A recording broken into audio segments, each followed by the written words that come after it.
When I got my acceptance here, I was elated. I worked my hardest to get here. I knew that it would be scary, but I knew that I couldn't give up. I expected things to be easy, but when my parents pulled off, as soon as my parents pulled off, everything felt so uncertain. I knew adjusting would be tough, but I never imagined it would be like this. For the first few weeks, I didn't really leave my dorm except to go to class and grab dinner, which most of the time came back to my dorm with me. Moving to a new state was more isolating than expected, but building a routine became my first step toward finding stability. I began spending more time out of my room, eating meals in the dining hall instead of my bed.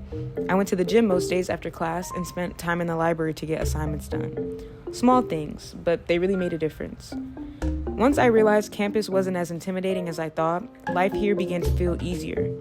My roommate would drag me to events on campus, but even then, it was hard to connect with people.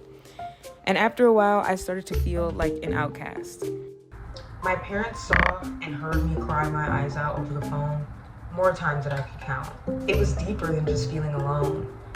I was starting to believe I didn't belong here. Hey, honey, I know you struggled a little bit, after we left because, it took you some time to make friends and just kind of find your way around campus and just really find your footing. When I was driving back to campus from winter break, I was terrified. I really just didn't want to redo of the last semester. I was getting a new roommate and praying that we would click, but I also was super determined to stick to the routine that I had built for myself last semester. A new challenge was definitely the balancing act of it all. Naraya and everyone she introduced me to was definitely the highlight of my semester. In the beginning, everyone would come to our room and sort of kidnap Naraya. I remember being kind of nervous to tag along with them until one day they just asked why I wasn't coming, as if it was confusing to them why it would be any other way. I've learned that trying to find where you fit in takes time, and it can be super uncomfortable. Even though being alone at first was hard, it taught me how to build a structure for myself, instead of just waiting for one to fall into place.